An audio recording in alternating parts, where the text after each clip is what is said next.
Herzlich willkommen zum SRF Krimi Podcast. Mein Name ist Wolfram Höll. Bei mir sind nicht nur ein, sondern gleich zwei Scharfmacher zu Gast. Meine Kollegin Susanne Jansson und der Autor Roland Schäfli. Hallo, ihr zwei. Hallo Roland, hallo Wolfram. Jetzt weiß ich gar nicht, ob du Scharfmacher positiv oder negativ konnotierst. Ich meine, positiv schon mal, aber ich habe zusammen ein Hörspiel gemacht. Du als Regisseurin, Roland hat es geschrieben.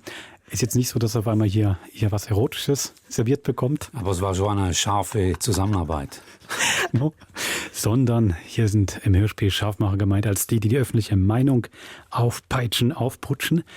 Aber auch Leute, die Bomben scharf stellen und wieder entschärfen müssen. Krimi-Komödie, und ich glaube, Roland, da bist du der Mann dafür. Können wir nachher gerne drüber sprechen. Schön, dass du da bist.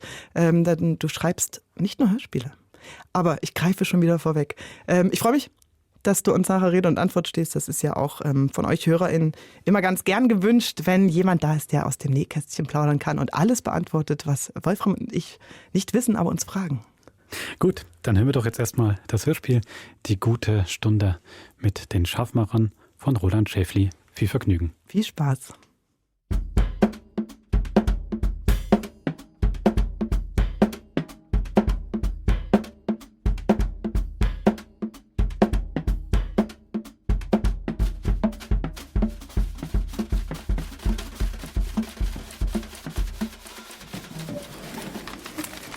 Ja, also das Buffet ist letztes Jahr besser. Ja, das ist gibt jetzt aber ein paar geholt. Hast du eins?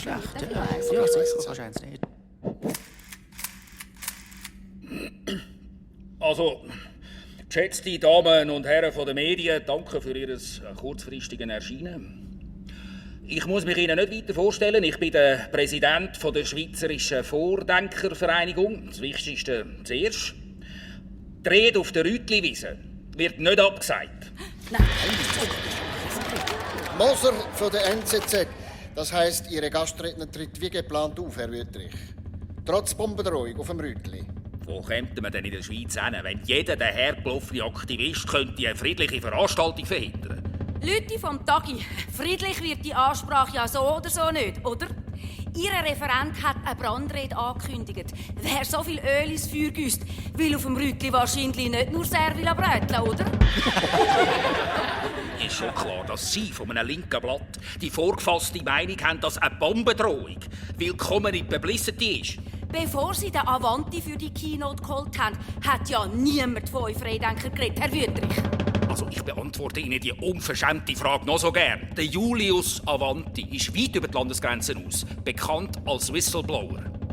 Genau wie die Vordenkervereinigung ist er auf einer heiligen Mission. Der Mission von der Wahrheitsfindung. Und die suchen ihr ausgerechnet auf dem Rütli, den Wiegen von der Legendenbildung. Der Wiegen von der freien Meinungsäusserung. Gabo, vom Blick. Haben Sie selber keinen Schiss, nachdem Sie in Ihrem Briefkasten als Vorwarnung ein Bömbel in der Post gehabt haben? Seht ihr, warum stellen nicht alle so schlaue Fragen wie der Blick? Nein, ich kann mich doch nicht mundtot machen. Was ist denn jetzt genau in diesem ominösen Päckchen drin gewesen? Das ist das Ressort der Kantonspolizei. Ich gebe das Wort weiter an den Kommandant der Kapo, Herr Brüderlin. Verstanden. Gestern Vormittag um 10.20 Uhr ist in der Zentrale der Notruf vom Herrn Wüttrich eingegangen, dass eine Sendung in seinem Briefkasten komisch wirke. Sobald die Zuständigkeit für die Innerschweiz geklärt war, ist die Abteilung Kampfmittelentschärfung von der Kapo Zürich ausgerückt. Und in der Folge hat unser Spezialist den Sprengsatz unschädlich gemacht. Ende. Komisch geschmeckt? Aha, wie komisch? Also, ja, etwa so wie ranzige Butter. Buttersäure. Der Geruch deutet auf Butani. Und wer sind jetzt Sie? Das ist unser Kampfmittelexperte, der Wachmeister Küster. Er ist aber eigentlich nicht als Interviewpartner in dem Panel. Aber Sie haben die Stinkbombe entschärft, Herr Christo, richtig? Keine Stinkbombe, das ist eine unkonventionelle Spreng- und Brandvorrichtung. Ein Zünder mit einem Gas-Luft-Gemisch. Sieht von außen nicht nach viel aus. Da kann man sich täuschen. Ist inwendig aber recht komplex. Danke, Wachmeister. Es gibt keinen Grund, die Bevölkerung zu verängstigen. Dann nehmen Sie in dem Fall das Müsterli als Bombendrohung für den Rütli-Event nicht für voll. Kommandant Brüderlin. In der Schweiz gibt es jedes Jahr über 30 Bombendrohungen. Drohungen wohlgemerkt, nicht Detonationen. Das einzige Ziel von diesen Erpresser ist Aufmerksamkeit. Ein Hobbyfeuerwerker ist das aber nicht gewesen. Ist gut jetzt. Sie können abtreten, Wachmeister. Halt! Zuerst machen wir noch ein Foto vom Held. Der ist, glaube ich, nicht gern Fotomodell. Herr Wüthrich, wie können Sie als Veranstalter die Sicherheit garantieren? Nur 2 Tage vor dem Auftritt? Die Polizei muss unser verbrieftes Recht auf Meinungsfreiheit schützen. Ich erwarte, dass der Kapo-Chef die grossen Geschütze auffahren lässt. Kommandant Brüderli? Also, den Auftrag von der Rütli-Sicherheit übergebe ich meiner fähigsten Ermittlerin, übrigens eine Frau. Kommuniqué folgt. So, da haben wir eure Schlagzeilen. Sager vom SRF. Herr Wüthrich, könnten Sie das Ganze noch mal auf Hochdeutsch wiederholen? Hä? Sie können dann Gebärdensprache einblenden. Also, wer von euch Journis nicht schwer von Begriff ist, der kommt übermorgen aufs Rütli. Der Whistleblower wird nämlich etwas Zünftiges vom Stapel lassen. Was denn? Wenn der Avanti etwas liegt, ist das meistens etwas Unangenehmes. Das dürfte für einige unangenehm werden. Nur so viel. Der Avanti deckt etwas auf, das die Schweiz direkt trifft. Die hochexplosive Rede sprengt jeden Rahmen. Die ist Dynamit. Also, das Letzte bitte nicht wörtlich zitieren. So, Ende der Konferenz. Herr Küster, nur noch ganz schnell. Nur noch eine Frage, Wachmeister. Und bitte auf Hochdeutsch antworten.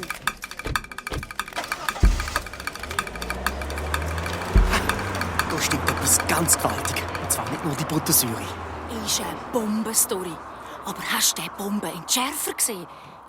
Der sieht ja eher aus wie ein Bombenopfer.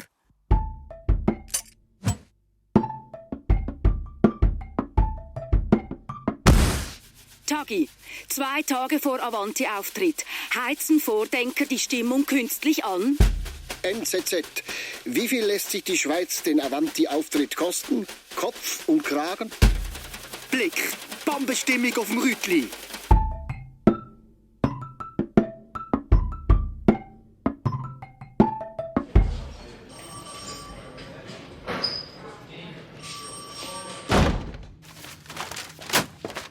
Ehrlich jetzt, Küster, die Schlagzeilen haben Sie mir eingebrockt. Chef, wenn in der Zeitung steht, dass wir parat sind, schreckt das der Bombenleger vielleicht ab. Sie müssen doch selber zugeben, ein Posterboy für eine Bombenentschärfung sind Sie nicht. Ihr Look weckt ja nicht gerade das Vertrauen, dass wir die Situation im Griff hätten, oder? Ha, ich bin mit meinen Handicaps immer noch doppelt so gut wie die meisten. So ist es schon immer gewesen. Der Küster stellt sich über alle bis zum letzten Tag. Kein Wunder, dass niemand im Team mit so einem Eigenbrötler zusammenarbeiten will. Da ist mir noch so recht. Die junge Schnudder ist immer noch im Weg um. Mit einem Sololauf vom Wachmeister Küster ist es jetzt vorbei. Frau Stanko? Ja, Chef? In mein Büro. Leutnant Stanko, ich übergebe Ihnen die volle Verantwortung für die Sicherheit an dem Rütli-Dingsbums. Ay, Mestuarno. Danke für diese Chance, Chef. Das ist ja eine große Sache. Da müssten wir ja ungefähr so viel Mann zum Einsatz bringen wie für ein Hochsicherheitsspiel des FC Zürich, oder? Langsam, Leutnant Stanko. Jetzt müssen Sie zuerst einmal kleine Brötchen backen. He? Und welche Ressourcen stellen Sie mir dann zur Verfügung, Chef? Er steht vor Ihnen. Er sitzt. Der Küster ist unser dienstältester Kampfmittelentschärfer. Küster, ich unterstelle Sie im Kommando vom Leutnant Stanko. Grüezi, Wachtmeister. Excusez. Es geht allen so, wo wir zuerst mal danken. Man trifft sie so schlecht, gell? Stanko ist erst kürzlich von der Abteilung Gewaltdelikt zu uns versetzt worden. Ah ja? Haben Sie denn überhaupt schon mal mit Bomben zu tun gehabt? Ja, klar. Mit Tischbomben. An Silvester. Also, die haben schon Angst gehabt, ich müsste mit einem blutigen Anfänger zusammen schaffen. Also, falls Sie mir suchen, ich bin in meinem Büro. Der hat ein eigenes Büro. Ins Grossraumbüro kann ich den ja nicht tun. Der hätte in der kürzesten Zeit die grösste Fluktuation. Ich brauche jetzt einen Kaffee.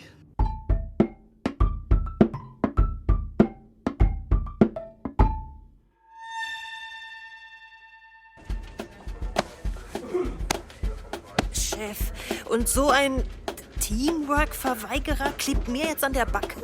Frau Leutnant, Sie haben mit der Operation Rütli Gelegenheit, um zu zeigen, was Sie können. Auch als Teamleaderin. Haben Sie mal 50 Rappen? Na, dann brauche ich aber auch ein Team, um das Event zu sichern. Hier. Merci. Sicher ist Nummer 1, mein Budget ist beschränkt. Wir geben doch kein Geld aus für Publicity von dieser dieser Vordenkerpartei. Das ist doch nur warme Luft. Ehrlich jetzt, Kollege, ist der Kaffeeautomat immer noch nicht geflickt? Der macht keinen Wank. Der stammt noch aus dem Kalten Krieg. Für die Reparatur haben wir kein Budget, Chef. Schon vergessen? Vertell ich einmal! Chef, nochmal wegen dem Küster. Ich wäre froh, wenn Sie mir jemand anderen zuteilen. Ich glaube, das ist nicht so ein guter Match. Etwas müssen Sie über den Küster wissen. Der gibt bei uns zwar keinen Beliebtheitswettbewerb. Schönheitswettbewerb übrigens auch nicht. Aber was Sprengstoff angeht, gehört er zu der alten Garde. Der Küster lebt nur für seinen Beruf. Wenn der Nächste pensioniert wird, geht er in ein Loch. Aber mit all den körperlichen Kaksionokage. Dass der Kollege Küster behindert ist, das merkt ihr noch genug früher, Frau Leutnant. Der hat nur 2 Finger ab. Sondern eine ganze Recke. Einschränkungen. So nennt man das politisch korrekt, Herr Kollege. Beschränkt. So sagen wir dem hier ganz korrekt. Sieht er mit seinem Holzauge überhaupt etwas? Nein, wirklich, da kommt nur Abwäschwasser. Wissen Sie, Stanko, der Küster ist so seit dem Kosovo. Dort hat er fürs Militär Bomben entschärft, bis ihm einer mit seinem Gesicht ab. Oh, nein, da kommt er. Geht das Ding schon wieder nicht? Und keiner von euch Pfiff weiß, wie das geht. Moment. Küster, Sie können doch nicht so an diesem Gerät herumfummeln. So, der Draht gehört da rein. Und der muss dann da verbunden sein. Et voilà. Pass auf, Küster. Sonst fliegt dir die Kiste auch noch um die Ohren. Du Hurentortilla, was sagst du? Was? Wie sagst du mich, du alter Sack da? Ruhig, Müller! Easy, Müller. Küster, ehrlich jetzt. Müller, Sie wissen doch, dass man den Küster nicht provozieren darf. Falls da heute noch ein brauchbarer Kaffee rausläuft, bringen wir doch einen Becher ins Büro, Kollegen. Leutnant Stanko, Sie wissen, was Sie zu tun haben. Und du, Müller, gehst jetzt mal in den Kraftraum, hä? Geh abreagieren. Sagen Sie mal, Wachtmeister Küster, Sie können doch einen Arbeitskollegen nicht als Fehlzünder beschimpfen. Das ist schlecht für den Teamgeist. Willkommen bei uns, Leutnant. Aber Achtung, der Küster explodiert schnell. Merci für die Warnung, Herr Kollege. Da, Frau Stanko. Wie wenn Sie Ihren Kaffee mit Schweizer nehmen mit Milch und Zucker? Ohne alles, vor allem ohne Kommentar. Haben Sie einen Dienstwagen? Dann lassen wir nicht mehr fahren. Eine eingeschränkte Sicht und mit einem leichten Handicap. Lassen Sie den ja nicht an Steuer, Frau Leutnant. Holzauge, sei wachsam. Wie verjettet's fast vor Lachen. Ich fahre. Und zwar zu den Vordenkern. Lassen Sie uns zusammen rausfinden, was diese Scharfmacher wirklich planen. Einverstanden, Wachtmeister? Sie sind ja der Chef, Stanko. Chefin.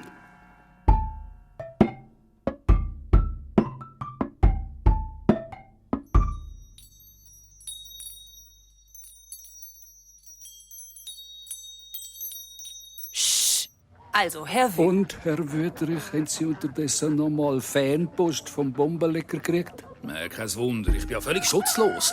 Wo bleibt der Polizeischutz, den wir mit unseren Steuern zahlen? Herr Wüterich, mein Name ist Stanko. Ich führe das Kommando über die Rütli-Operation. Wirklich?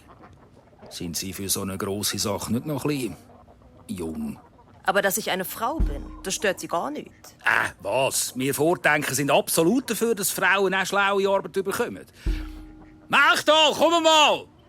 Er ist unser neuer Eventmanager. Ja, Chef, oh, die Polizei. Hat er entschlossen, den Anlass jetzt doch noch abzusagen? Kabis, das liegt gar nicht in der Kompetenz der Polizei. Täuschen Sie sich da nur nicht. Sicherheitsrelevante Verstöße können zum Entzug von der Bewilligung führen. Hey, immer langsam. Zuerst möchte ich wissen, wer Ihrer Meinung nach für die Drohung in Frage kommt. Haben die Vordenker irgendwelche Feinde? Patrioten sind momentan nicht sehr populär. Weil wir das Volk nicht wie Politiker einfach anlügen. Wir bringen die Wahrheit das Licht. Das schränkt den Kreis der Verdächtigen nicht gerade stark ein. Erzählen Sie uns lieber, was Sie unternehmen, um unser grosses Event abzusichern. Ich will Scharfschützen auf jedem Dach. Ich war zwar noch nie auf dem Rütli, aber da gibt's doch keine Häuser, oder? Und wer kontrolliert den See? Vielleicht, wenn Sie auch noch die Unterseepolizei aufbieten. Die könnten im Patrouillenbötli auf- und abfahren. Ein schönes Sujet für die Fotografen. Genau. Sehen Sie, der Küster ist der Einzige, der die Sache mit der Bombe ernst nimmt. Na, vielleicht wollen Sie auch noch Verkehrskadetten. Das ist gar keine blöde Idee. Ich erwarte nämlich einen riesigen Volksaufmarsch. Genau. Vielleicht könnte ja Ihr Redner uns einen Hinweis geben, wer ihm schaden will. Wo können wir ihn erreichen? Gar nicht. Am Avanti sein Aufenthaltsort ist geheim. Absolut. Und wenn wir ihn anrufen? Seine Nummer ist noch geheimer als sein Aufenthaltsort. Wenn die bekannt wird, dann hat er ja keine Ruhe mehr vor der Presse. Genau das wollen Sie doch. Publicity, nicht wahr? Der Melchthal als Tatschmeister ist der Einzige, der die Nummer hat. Als direkte Ansprechperson vom Avanti. Ich bin auch im Lead für seine Anreise. Ich bringe ihn persönlich mit dem Motorboot zum Rütli. Als Eventmanager kümmere ich mich um jedes Detail. Wie wär's dann, wenn Sie einen kurzen Videocall aufsetzen, Herr Melchthal? Dann können wir uns hier mit ihm unterhalten und alles bleibt unter uns. Melchthal? Schon dabei.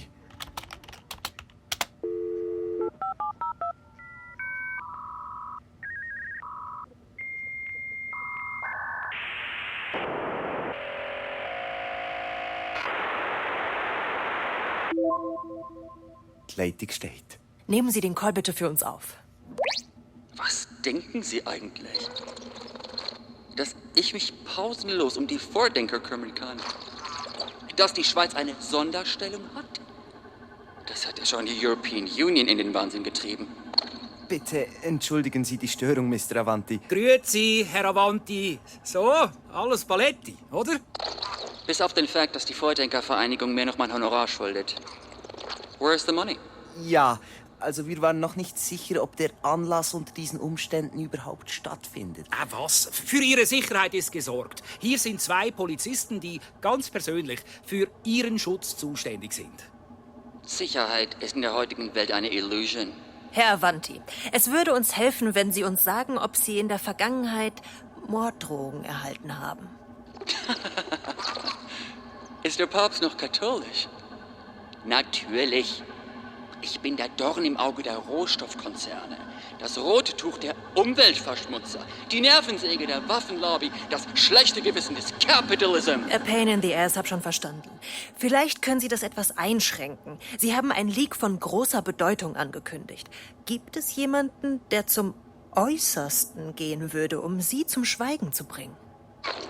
Wer mich mundtot machen will, muss sich hinten anstellen. Ich habe mehr Pfand als die Boni-Empfänger der Schweizer Chemie. The truth comes with a price. Understand? Sagen Sie uns wenigstens, worum es bei diesem neuen Leak geht. Das würde ja die Surprise verderben. Vielleicht wäre Ihnen eine Bomb-Surprise lieber, wo Ihnen in der grossen Fresse explodiert. Hallo? Aus welcher Ecke kommt denn dieser Zwischenruf? Küster, Kampfstoffexperte, ich habe die Bomben untersucht, die als Vorschau gekommen ist. Ich würde das nicht auf die leichte Schulter nehmen. Come on. Genauso gut kann ich Krebs bekommen, wenn ich nur die Luft in der Schweiz einatme. Ich muss jetzt noch an meiner Rede arbeiten. Die wird die Schweiz... How do you say it will rock Switzerland? Sie wird die Schweiz erschüttern. Oh yeah. Also dann, bis übermorgen, Herr Avanti. Fresh und munter, oder? Ja, sofern Sie mir vorab das Honorar überweisen. Ich hab's nicht so mit Pro Bono. Hören Sie, Herr Wüthrich, ich glaube nicht, dass wir die Sicherheit 100%ig gewährleisten können. Das ist ja gerade der Witz von so einem Coup. Der grösstmögliche Knalleffekt. Absagen kommt gar nicht in Frage. Und wenn Ihr Vordenker einfach den Veranstaltungsort würden überdenken, so schnell könnte der Bombenleger nicht mehr reagieren. Aber es muss unbedingt das Rütli sein, ein historisch aufgeladener Ort. Oder sonst gehen halt auf Sempach. Das ist auch mythisch aufgeladen, Stichwort Winkelried. Oder, Herr Melchthal, Ihr Avanti könnt dort genauso gut grosse Reden schwingen. Ja, für mich persönlich macht es keinen Unterschied, wann er auftritt. Sempach? Das finden die meisten Schweizer nicht einmal mit Google Maps. Ihre Entscheidung, Herr Wüthrich. Wir sind nur zuständig, dass Unschuldigen nichts passiert. Vielleicht denken Sie noch mal gut darüber nach. Sie als Vordenker und so. Melden Sie uns bitte die Aufzeichnung des Calls. Und sagen Sie Ihrem Chef, wenn die Polizei das in den Griff bekommt, dann soll sie gescheiter die Armee aufbieten.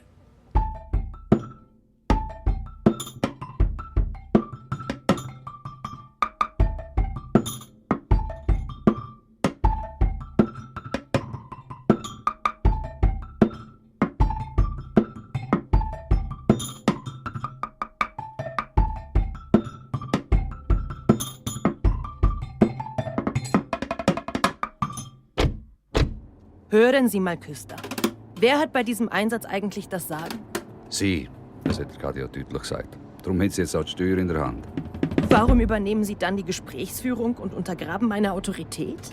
Sie machen den Vorschlag, das Event zu verlegen, ohne das wenigstens mit mir abzusprechen.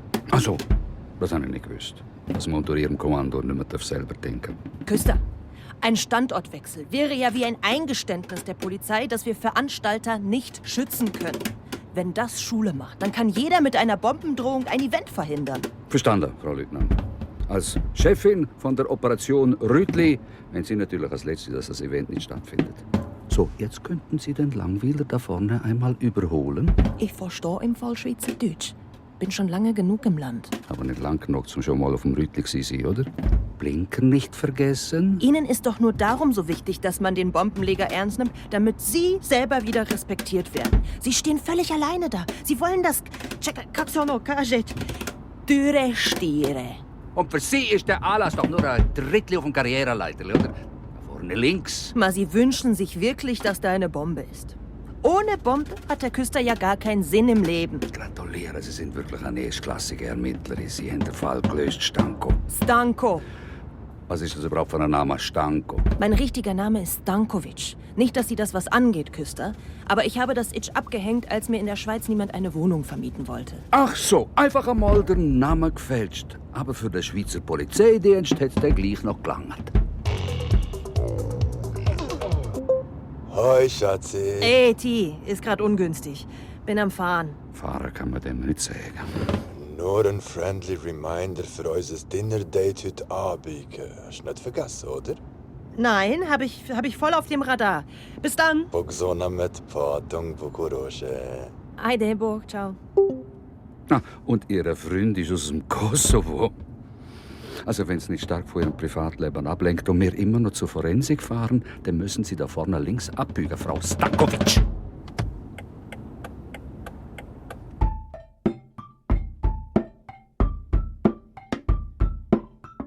Sali Küsti, du kommst sicher deine Briefkastenbombe anschauen. Der Franz ist unser Forensiker, auch wenn er 2 linke Hände hat. Wenigstens habe ich noch beide Hände, Küsti. Wer hast du denn da dabei? Mein Name ist Stanko. Hallo. Ah, sie leitet die Operation Rütli, richtig? Offiziell schon. Inoffiziell bin ich die Chauffeuse vom Küsti. Ich meine, vom Herrn Küster. Der Chef hat ihnen den Küster zuteilt. Sie haben mein volles Mitgefühl. Zum über deine Gefühle reden haben wir leider keine Zeit, Franz. Also, was hast du über den Zündmechanismus herausgefunden? Chemisch-mechanischer Langzeitzünder, Marke Eigenbau, handelsübliches Material. Lässt 0 Rückschluss über die Herkunft zu. Der Beweis dafür, dass die Leute sich auskennen. Stanka, schauen Sie.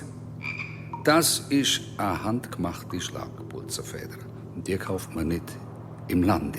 Ah, und ich dachte, das kann man sich heutzutage alles auf AliExpress bestellen. Da ist aber noch etwas, Küsti. Der Langzeitzünder, der war so eingestellt, dass die Butansäure noch bis am Silvester schmürzeln konnte, bis der Artikel losgegangen wäre. Was heißt das genau? Mit der musst du Hochdeutsch reden, Franz. Das heisst, wer auch immer das Ding gebaut hat nicht wollen, dass es im Briefkasten losgeht. Jedenfalls nicht mehr in dem Jahr. So dass man genug Zeit hat zum Entschärfen. Verstehe. Und was ist mit dem Bekennerschreiben? Kunstkommunsdruckerpapier, Magentafarbe. Der Brief hilft euch nicht weiter. Jedenfalls schreibt er deutlich, dass eine Bombe hochgeht, wenn das Event stattfindet. Schicken Sie den Text doch noch unserem Profiler hoch. Ein psychologisches Profil könnte vielleicht etwas aussagen. Ja, der hat recht dick aufgetragen. Kämpfe fürs Vaterland. Du kämpfst für deine Liebe. So ein Spinner. Tja, Küster. Wahrscheinlich hat der Chef doch recht. Die Bombe sollte gar nicht losgehen. Kann man nicht ernst nehmen. Sollte wohl nur ein Jux sein. Ich lache dann nach meiner Pensionierung.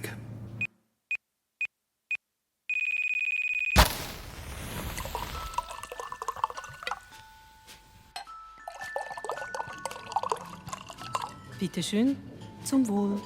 Besucher. Na, zdravlje. Auf unsere Ferien.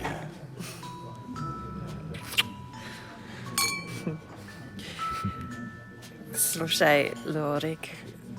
Lubavi, wegen der Ferien. Oh nein, du sagst jetzt nicht wieder, wir müssen verschieben. Das ist ewig gegangen, bis ich auch eine Ferien eingehen konnte. Du weißt doch, wir arbeiten wegen dieser Rütli-Sause unter Hochdruck. Ja, Hochdruck habe ich aber auch. Mijowski die nicht hier im Restaurant. Wo denn sonst? Die Heim ist ja nie um. Du könntest ja stattdessen ein bisschen stolz auf mich sein. Das ist doch für meine Karriere wichtig. Ja. Und Wasserfall von Mirusha sind für unsere Beziehung wichtig. Lass uns hier keine Szene machen. Dosta Dosta mir Sadavische. Odlično. Hallo, Stanko. Küster? Guten Abend. Was machen Sie hier? Ein wichtiges Telefon kann leider nicht warten. Oh, Sie sind ja am Essen. Ganz romantisch, sogar mit Kerzen. Was ist es denn? Pleskavica, ein Balkanspezialität. Pleskavica, ja, das kenne ich von früher. Ja, da, bitte, bedienen Sie sich. Küster, wie haben Sie mich hier gefunden? Mit dem Computer.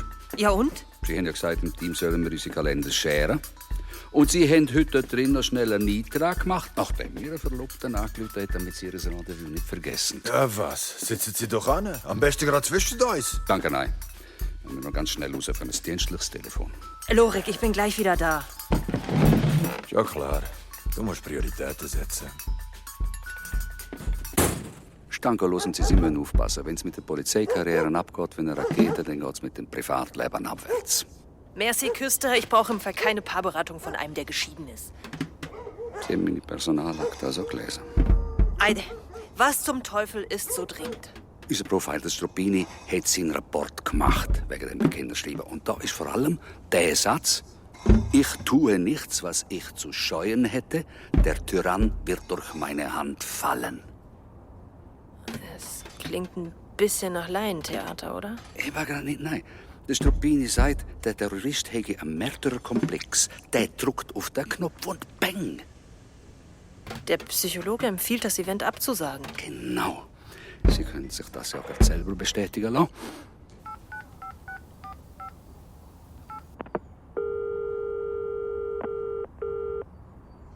Ja, ich bin's, Stropini. Was, am Essen? Ja, Kopfverdeckel sind um die Zeit eigentlich alle am Essen. Was, Bürozeiten? Warte jetzt doch schnell. Die neue Chefin will mit dir reden. Entschuldigen Sie bitte die Störung, Herr Stropini. Bevor alles kalt wird, sagen Sie mir einfach kurz Ihre Einschätzung zum Bekennerschreiben. Aha. Ja, verstehe. Und Sie empfehlen, den Anlass zu verbieten? Tun Sie nicht. Was? Geben Sie her. Du, jetzt krebs ich aber nicht wieder zurück. Du hast mir vorher gesagt... Abgehängt, der zieht ein Schwanzi, will keine Verantwortung übernehmen. Knalli! Entschuldigung, Ihr Begleiter ist gerade schon gegangen. Er lässt ausrichten, Sie sollen sich das Essen einpacken lassen. Hier, bitteschön. Eben ja, Soziales ist schwierig in unserem Job. Schoti, Küster. Was ist? Wenn Sie Ihr Pleskavica nicht... Dann nehme ich's.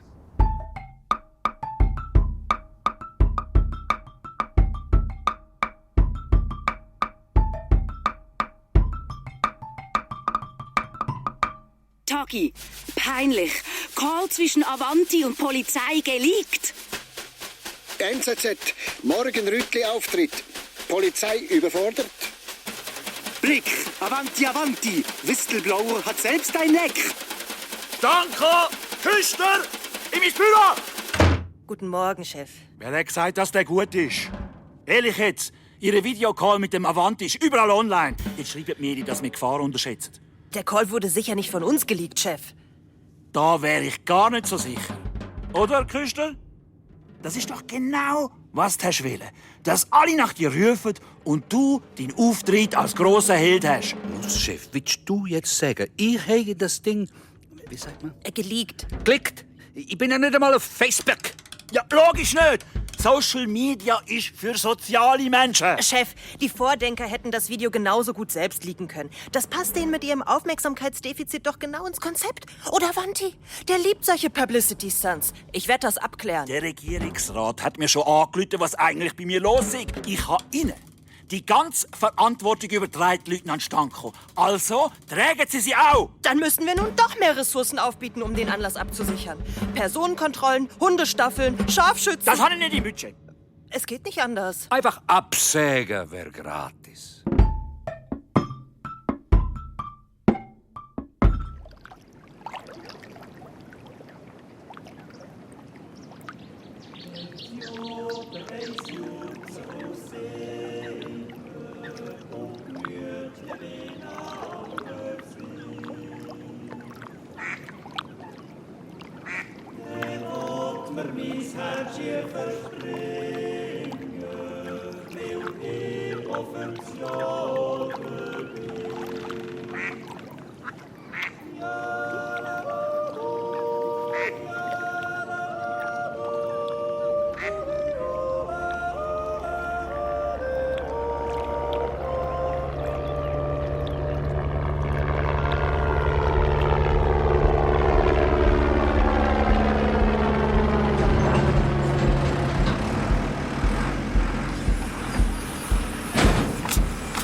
Leutnant Stanko? Ja?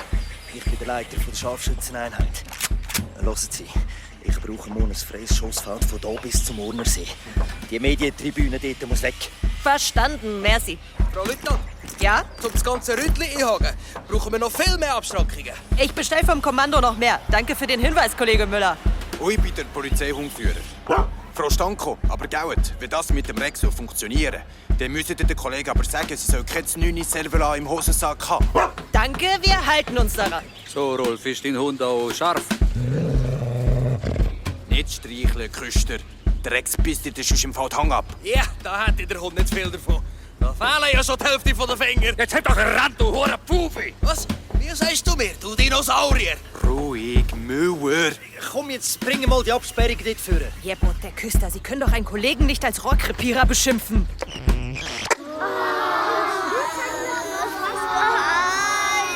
Frau Thomann, können wir eine Pause machen? Ich muss aufs Klo.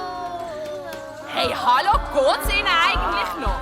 Ich komme extra mit meiner Schulklasse hier rauf aufs Rütli und jetzt lassen Sie uns einfach nicht durch. Das tut mir leid, ist aber so. Hier findet morgen ein Event statt. Aus Sicherheitsgründen kann die Wiese nicht betreten werden. Ich will Räuber und Bulle. So, die Schulkinder dürfen nicht aufs Rütli, aber der Hund schon.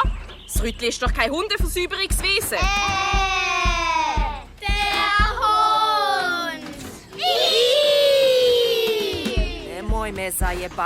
Kann bitte jemand darauf achten, dass der Hund nicht... Also, jemand soll bitte eine Robidog-Tüte bringen! Scheiße, Rex!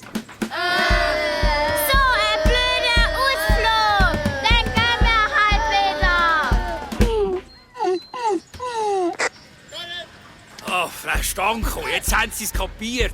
So stelle ich mir Polizeischutz vor. Ich muss zugeben, für eine Frau haben Sie das ganz ordentlich gemacht. Hoffentlich haben Sie eine Vorstellung davon, was das kostet, Herr Wüthrich. Wann kommt Julius Avanti, damit wir eine Stellprobe machen können? Ich möchte mit ihm den Auftritt Schritt für Schritt durchgehen. Gute Frau, Sie haben, glaube ich, keine Vorstellung davon, was die Keynote kostet. Der Avanti hat nur ein winziges Zeitfenster für die Schweiz. Und das ist morgen. Aber wenn Sie jemanden für Ihre Generalprobe brauchen... Melchtal! Melchtal! Komm mal! Dein Typ ist gefragt!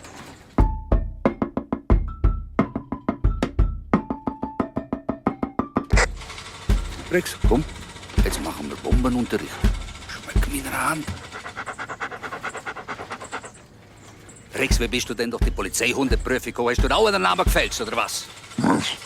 Küster, lass mich Hund in Ruhe. Ich han ja gesagt, dein Hund ist nicht scharf.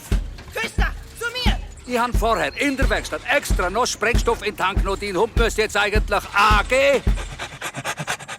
Der Rex hat im Fall ein Zertifikat als Schnüffelhund. Gau, Rex? Wieso bellt er denn nicht? Muss man zuerst das Wurstfrädli geben, oder was?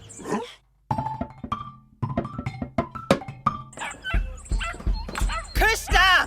Reicht es denn noch nicht, dass alle Kollegen wütend auf Sie sind? Müssen Sie jetzt auch noch den Hund ärgern? Ihr habt mich gesucht, Frau Stanko? Ah, grüezi, Herr Mechtal. Ja, könnten Sie bitte mal für die Kollegen aufs Rednerpodest steigen?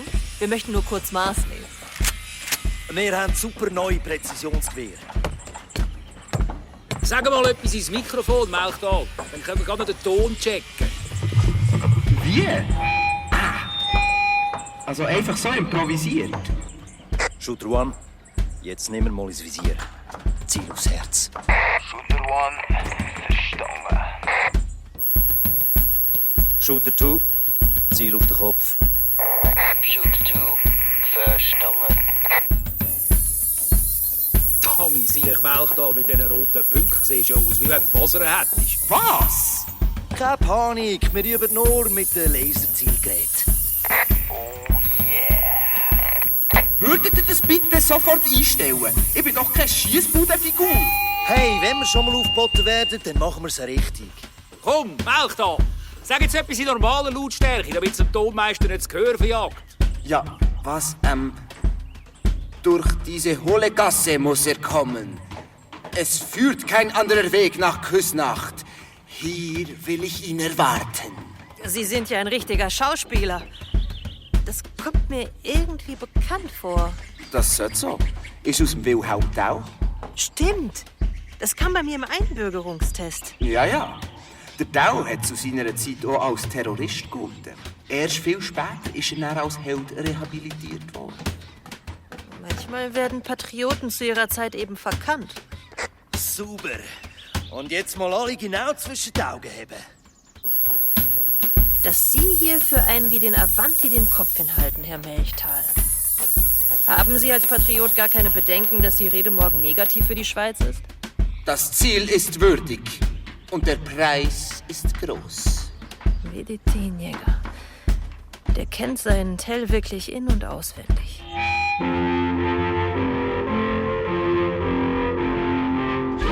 Der Apfel dort, der soll mein Meisterstück sein. Schmeckst du es jetzt, Rex? Wehe mir, wenn ich verfehle.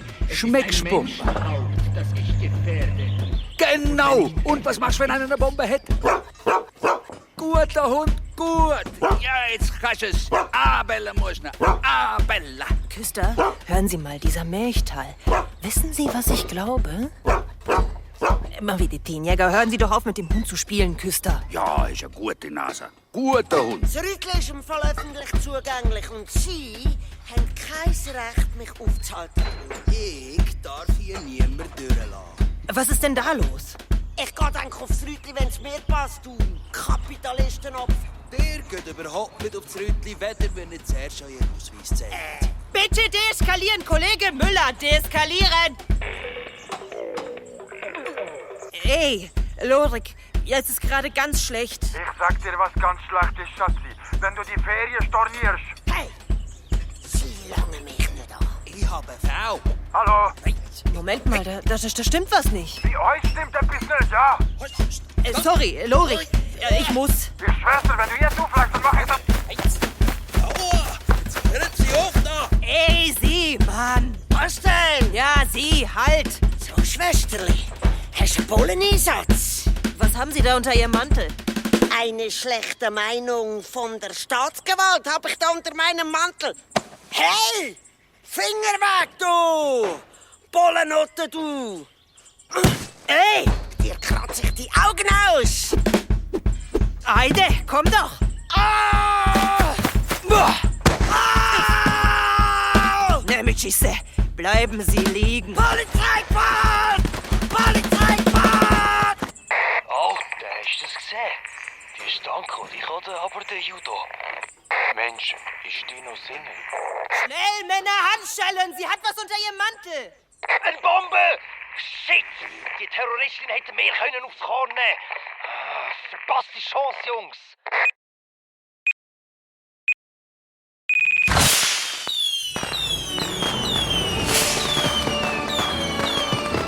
Tagi, beherzte Polizeiheldin macht Bombenlegerin unschädlich. NZZ. Polizeiwillkür oder Dienstpflicht? Rütli-Rapport kann heute stattfinden. Blick. Die Schweiz. Ein einziges Pulverfass. SRF. Wegen eines technischen Fehlers musste das Video beendet werden.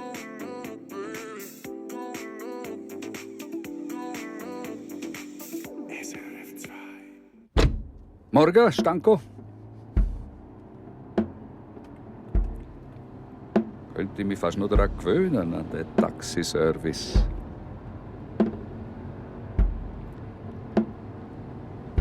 Hören Sie mal wegen dieser Bombe von der Aktivistin gestern. Schnallen Sie sich an. Ach, was, wenn meine Fresse durch die Scheibe fliegt, geht nicht mehr viel kaputt. Dann lassen Sie es halt. Ich habe die IP-Adresse rauskriegen lassen, wo das Video geleakt wurde. Ach? Es wurde im Büro der Freidenker geleakt. Gratuliere. Der Chef dachte ja schon, Sie hätten das selbst gemacht, weil Sie immer überall das Sagen haben wollen. Zum Rütli dann da vorne rechts blinken.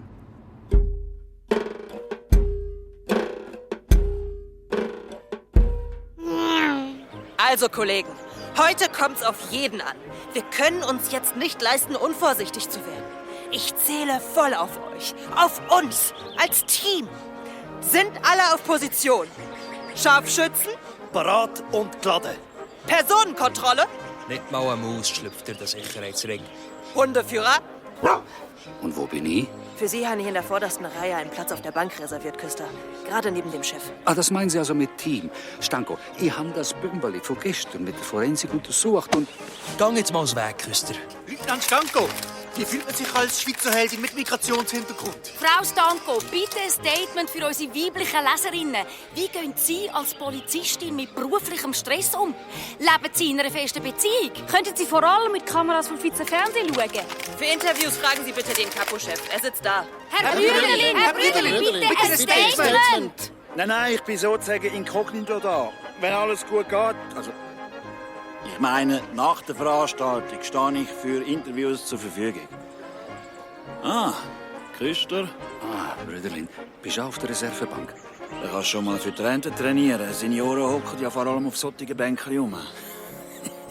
Lass mal gut zu, Brüderlin. Die Bombe von gestern, die passt nicht auf das Profil von unserem Bombenleger. Was? Die Aktivistin ist aber einschlägig vorbestraft. Ja, als Klimakleber hat sie viel Erfahrung. Als Bombenlegerin ist sie eine Anfängerin. Das Ding hat sie sich aus einer 1. August-Rakete zusammenbastelt. Küster, weißt du, was ich glaube? Dass wir das Rütli sofort evakuieren sollten. Nein, dass du dir die abstruse Theorie ausdenkt hast. Akzeptier's einfach. Niemand braucht dich noch. Du bist bald weg. In der Pension kannst du dann endlich in Ruhe dein Kosovo-Trauma aufarbeiten. Du! Dort! Dort auf dem Motorboot! Dort hinten! Achtung, es geht los. Er kommt.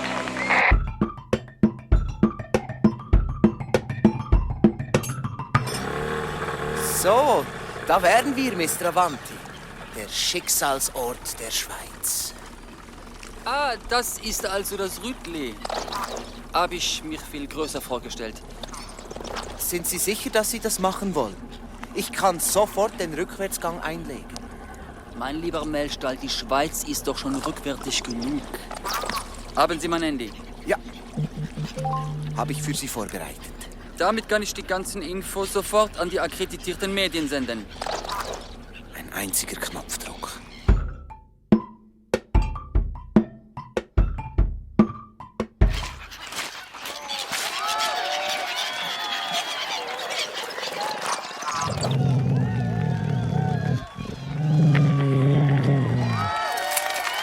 Was geht's bei Ihrem Leak? Wenn Sie der Schweiz absichtlich schaden? Wer zahlt die Rechnung für den Polizeischutz? Herr Avanti, bitte in die Kameras vom Schweizer Fernsehen schauen. Sie kriegen Ihre Story nur Geduld, die ist hier drin. Wir sind nur noch einen Handyknopfdruck weit vom größten Schweizer Leak seit dem Telefonanruf von Frau Kopp entfernt. Überall, wo ich hinkomme, werde ich gleich angebellt. Das bin ich ja gewohnt. Rex, gib Ruhe! Ich spreche heute nicht nur zur Schweiz, ich spreche zur ganzen Welt. Wenn ich diesen Knopf drücke, wird Ihnen Hören und Sehen vergehen. Was in diesem Handy steckt, wird Ihr Land endlich aus seinem Brüder, schau mal den Hund an. So ein Hund solltest du dir auch zutun als Rentner. Wärst nicht mehr so allein. Küster, alte Spassbremse. Du bist der Einzige, der den schönen Anlass hat verhindern. Schau doch mal, wie schön die Sonne scheint. Wir sind auf dem Rütli und... Nein, pass auf. Brüderli, ausser mir hat noch einer den Anlass verhindern. schon klar, dein imaginärer Bombenleger. Nein, der Tetschmeister von der Vordenker. Tamisi. Stanko! Stanko! Herr Melchthal, wo wollen Sie denn hin so ganz allein? Der Starke ist am mächtigsten allein! Scheiße, Rex! Könnt bitte mal über die Großschnauze wegschaffen? Das ist von Schiller. Genau wie der Satz im Bekennerschreiben aus Wilhelm Tell. Küster! Küster! Stanko! Stanko! Stanko! Der Hund schmeckt der Bombe! Und diese Bombe lasse ich nun platzen. Ach, Dammis hier! Küster, aber von der Bühne, du hast den Typ verloren durch Ampelsau. Die Schweiz wird noch heute nicht mehr dieselbe sein. Hey, hab doch von dem Reden Bock! Gib das Handy her, du Hurenschnurri! Du kannst doch den whisky-blauen Netz ins Handy wegnehmen! Lönt sie los, Mann! Shooter Joe, unbekannte Person greift Avanti an. Er bittet Schussfreigabe. Nicht schiessen! Das ist der Küsterkopf, verdammt hier! Melchthal! So einfach kommen Sie nicht davon! Das können wir Ausländer nicht sagen! Der Tell ist auch mit dem Boot auf dem Ordersee abgehauen! Hier nimmt die Maiko an alle Einheiten! Rütli sofort evakuieren, verstanden? Rütli sofort evakuieren! Verstanden. Abbruch! Abbruch! Das ist doch der Bombenfritze. Er säckelt zum Ufer. Recht flink für so einen alten Sack. Und? Nein! Er rührt das Handy in sich. Skandalanspruch geht ins Wasser. Hast du es drauf gehabt? Nicht. Kopf. Können wir das bitte für die SRF-Kamera nochmal machen? SRF 2. Herr Avanti, ich bin untröstlich. Sie sehen ja, wie wir in der Schweiz vom Staat unterdrückt werden. Können wir das Leak später nachholen? Again? Don't think so, my dear Wüttrich. Meine Leaks sind einmalig. Und Sie haben auch nur für einen Leak bezahlt. Hey, where's my boat? Hey, Küster! Das hätte ins Auge gehen können. Ach, das mag Gottlob nicht. Ehrlich jetzt, was ist denn das für eine hirnrissige Aktion gewesen? Stanko, ich habe sie offenbar schwer überschätzt. Der Beweis fürs Gegenteil liegt auf dem Grund des Sees. Wie hätte es im Urnersee doch schon genug Munitionsreste?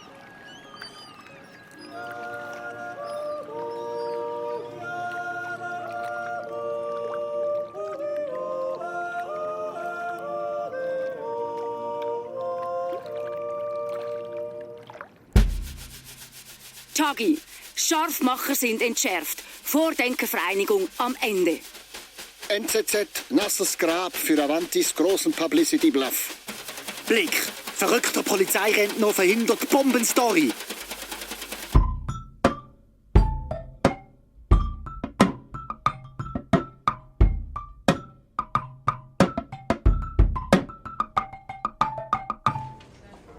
Chef, wir müssen da eine Richtigstellung drucken lassen. Wie denn? Und warum? Weil unser Kampfmittel entschärfen der einzige Beweis versenkt hat, können wir den Melchthal nicht einmal festnehmen. Und ich bleib auf der Rechnung für die ganze Sauerei hocken. Wachtmeister Küster hat dem Avanti den Kopf gerettet. Ist Ihnen das klar? Aber wir haben dafür das Gesicht verloren. Und was er nicht gerettet hat, ist seine Karriere. Küster, es wäre für alle das Beste, wenn du jetzt in den Ruhestand abtreten. Ehrlich jetzt. Ja, Küster, mach einen Abgang. Müller, Sie Blindgänger, wenn Sie sich nicht sofort zurückhalten. Schon gut, Stanko. Mein Job ist gemacht. Bomben ist nicht ab. Mehr habe ich nicht wollen. Also, Kollege, zum ehemaligen Treffen müssen wir mich im Fall nicht einladen. Ein guter Miteinander. Der Küster nimmt den Hut. Mit Verdacht entlassen. Tschüssli, Küster. Endlich wird's bei uns ruhig und friedlich. Warum geht der Kaffeeautomat nicht? Weiss jemand, wenn man den fliegt?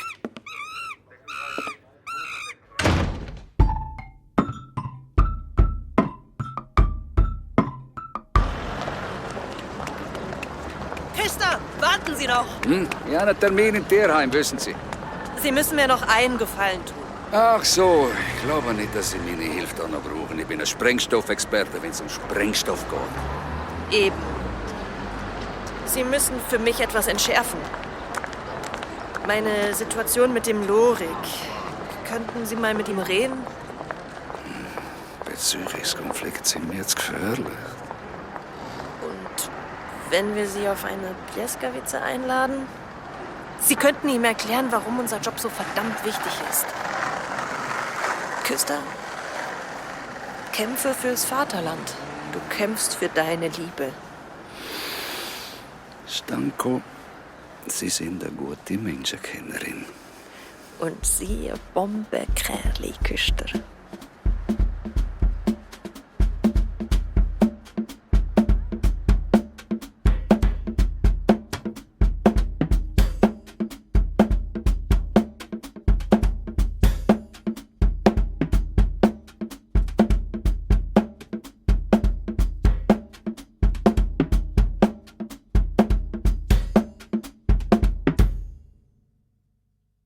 Das war also Die Scharfmacher von Roland Schäfli in der Regie von Susanne Jansson. Und schön haben wir jetzt gerade beide da, um über das Hörspiel noch zu sprechen. Roland, im Hörspiel geht es hier um Bomben und Bombenentschärfung. Hast du da einen persönlichen Bezug? Außer mit Tischbomben zum Silvester eigentlich nicht, nein. Sehr schön, das ist gleich.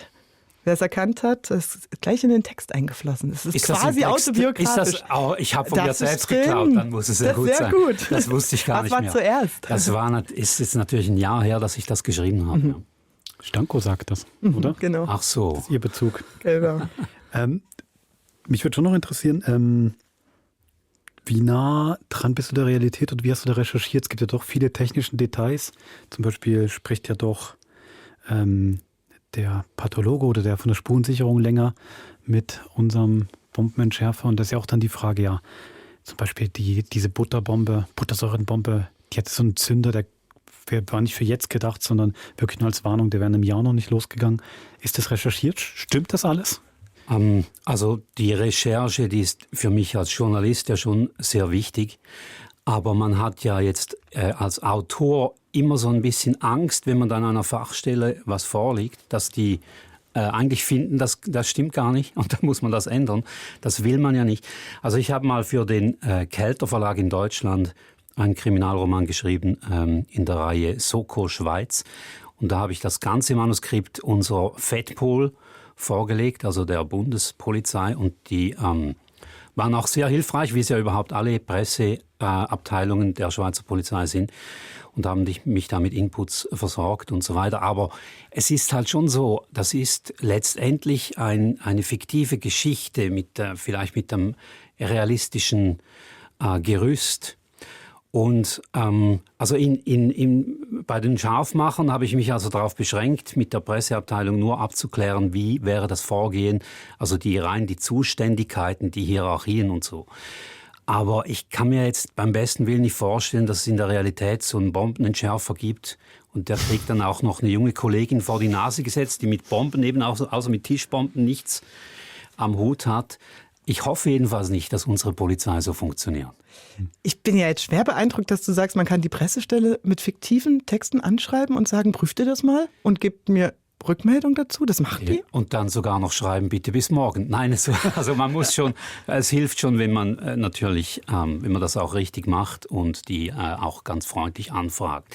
Aber ich habe bis jetzt immer Antwort bekommen. Ja, gut zu know. Weil die sind ja auch daran interessiert, dass da nicht Fehler in die Welt gesetzt werden. Aber gesponsert wirst du dann nicht gerade noch, so nicht? Na. Ich weiß, es gibt doch so bei amerikanischen Blockbuster-Filmen, wenn da die Flugzeuge auftauchen von der Armee, die werden wirklich zum Teil fett gesponsert, aber dann ist noch die Darstellung des amerikanischen Militärs dementsprechend. Jetzt irgendwie bei Transformer oder so. Wir schreiben doch mal der Kantonspolizei Zürich. Wenn nach der Ausstrahlung was fragen. Aber wie Wolfram ja gesagt hat, wenn du da von der US Army gesponsert werden willst, dann musst du das Drehbuch vorlegen und die machen dir dann die Änderungen, die sie gehabt haben. Und ich glaube, gerade in unserem Fall kommt die Polizei nicht sehr gut weg. Das ist eine gute Frage. Mir sind sie natürlich alle ans Herz gewachsen. Ich weiß ja auch um die sanften Seiten von Brüderlin, der ja nun eher polternd und mit einem engen Geldsäckel auftritt. Wolfram, kommt sie für dich nicht so gut weg, die Polizei? Es menschelt einfach sehr und sie wirkt nicht an allen Stellen gleich professionell, würde ich mal so sagen. Vielleicht so. Hey, aber dann nur noch mal, um kurz dran zu bleiben, am Schluss, also gegen Schluss, wenn dann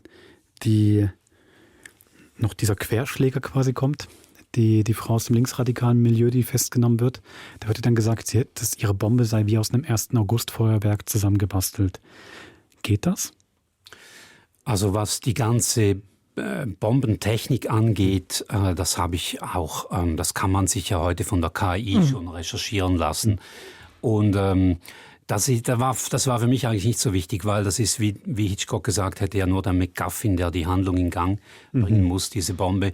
Und also ich hoffe jetzt, ich bin da selbst nicht auf dem Radar jetzt unserer Terrorspezialisten gelandet, weil ich so oft gegoogelt habe, wie baue ich eine Bombe.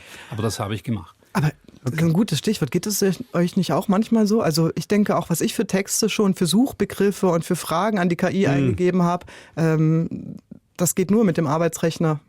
Weil ich das über das private Profil nicht machen möchte. Genau. Oder ich schreibe dann gerne in die Prompts ein, ich frage für einen Film. Oder ich frage für einen Freund. Für ein Manuskript, genau. Aber Roland, wenn du sagst, die Bombe steht gar nicht im Mittelpunkt, ich gebe dir ja recht. Was war es denn vor allen Dingen für dich? Was war denn quasi der Ursprungsgedanke, die Minibombe, die gezündet hat, um zu sagen, ich will dieses Hörspiel schreiben? Also für mich ist...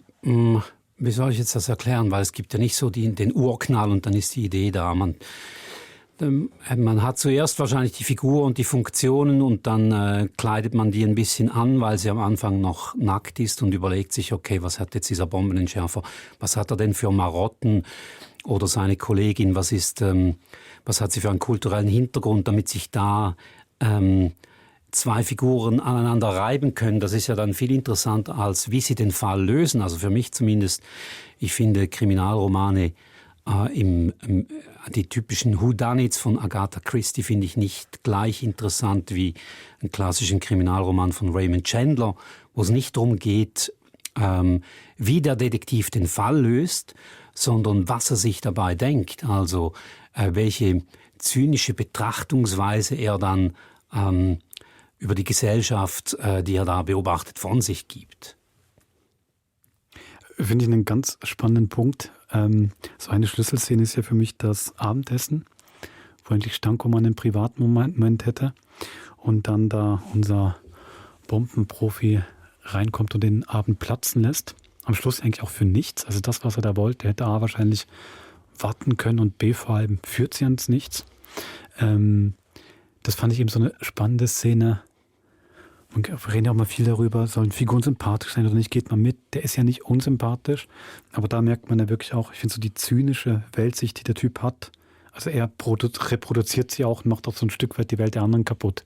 Ist vielleicht nicht nur, oder sagen wir mal so, es hat wahrscheinlich auch einen gewissen Anteil, da hat er auch daran, dass sich Leute über ihn lustig machen. Man muss ihn nicht gerade über das Äußere machen, aber der ist jetzt einfach ein schwieriger Typ, auch wenn man am Schluss sagt, er ist ein Bombenkerl. Also ich muss Küster ein bisschen verteidigen, ne? Weil innerhalb seiner Ermittlungen hat er natürlich ein sehr drängendes Anliegen an dem Punkt. Er will jetzt nicht einfach nur Stanko den Abend nicht gönnen oder sogar noch verraten gegenüber ihrem Verlobten. Was mir gerade auffällt, Roland, die haben alle keinen Vornamen, außer der Forensiker, den wir auch alle ganz liebenswert fanden. Das hat der Peter Fisch gespielt. Hat das Konzept? Also sind die Namen, die ja auch sehr wortmalerisch sind, wie Wüterich oder Stanko hieß ja eigentlich Strano, das Fremde. Ist das Konzept, dass die gar nicht so personalisiert sind, personifiziert? Ich finde, die Namen, die sind schon wichtig, dass man sich da sofort eine Figur dazu denken kann. Den Vornamen lasse ich gerne weg, wie das im Dramaturgischen manchmal so ist. Weil es mich selber manchmal stört, wenn ich was lese und dann wechselt der Autor zwischen Vornamen und Nachnamen. Und ich bin dann manchmal verwirrt, vielleicht bin ich auch nicht aufmerksam genug und denke, ach so, das ist ja die Figur. Also warum denn nicht einen prägnanten Namen für die ganze Figur? Und es passt natürlich auch zu dem doch eher etwas raueren Umgangston, der da so herrscht im Hörspiel, finde ich. Oder? So halb rau, halb kumpelhaft. Ja. Das ist sehr komisch, wenn man Nachname nehmen, aber duzen. Genau. Ja. Ich möchte nachher gerne nochmal zurückkommen, weil du gesagt hast, du lässt tief blicken, was deine Kenntnisse von Kriminalromanen angeht. Lass uns aber nochmal ganz kurz, was war der Urknall, den es nicht gibt, das hast du schon gesagt. Aber Küster ist quasi die Anfangsfigur gewesen, die dann angefangen hat, die Geschichte um sich herum erblühen zu lassen. Oh, ich bin heute poetisch. Ja, wobei ich denke, es war von Anfang an gesetzt, dass das ein gegensätzliches Duo sein sollte, weil eben es ist ja viel spannender zu hören, wie die sich fetzen und sich halt nicht einig sind, als wenn das jetzt zwei wären, die sich sogar sehr ähnlich sind und miteinander einfach den Fall lösen. Darum war von Anfang an für mich klar, das müssen zwei Figuren sein, die sich so diametral gegenüberstehen. Das kennt man aus dem amerikanischen Buddy-Film. Also Mann und Frau, schwarz und weiß, jung und alt, bei uns auch. Und hier dann noch der Unterschied Schweizer und Secondo. Ich hänge nur gerade dran. Gab es denn in deiner Vorstellung auch mal die Möglichkeit, dass es am Schluss quasi nicht das harmonische Ende gibt? Es ist ja ein bittersüßes Ende. Also der Fall ist gelöst, was er wieder zeigt, das ist ja nicht eigentlich der wesentlichste Punkt. Der eigentliche Schluss, der ist für mich der Epilog, wie die beiden Figuren jetzt miteinander weitermachen. Was die, der Character Arc, sagen da die Dramaturgen, was sie denn jetzt an ihrer eigenen Persönlichkeit verändert haben. Ja, sie haben die Bombe, sie haben ja nicht mal den Bombenleger erwischt. Ja. Der kommt ja davon.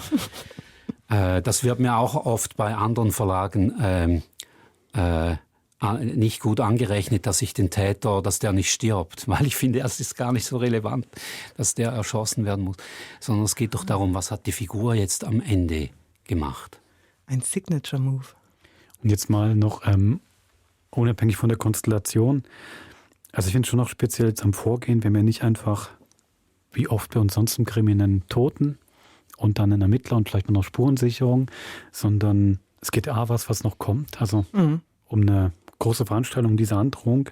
Und auch die polizeilichen Methoden sind ja ganz anders. Es geht ja viel darum, um Ressourcen, es geht darum, Absagen oder nicht Absagen. Jetzt ist schon fast um politische Entscheidungen. Gibt natürlich auch eine gewisse Spannung. Wie kamst du da drauf? War das einfach automatisch, weil du diesen Bombenentschärfer hattest? Oder wie kam dieses Setting zustande? Oh, das sind vielleicht Einflüsse, wenn man gerade was in der Zeitung liest oder ich weiß auch nicht. Also da fließt ja alles Mögliche dann ein und vieles wird ja auch wieder weggeworfen. Jemand in dieser Branche hat mir mal gesagt, du musst es so oft umschreiben, dass du am Ende Gold wegwirfst. Ich sage jetzt nicht, dass alles so gut war, was ich ausgelassen habe, aber man streicht ja auch. Also to write is to rewrite, hat ein bekannter Autor gesagt und da hat er sicher nicht Unrecht.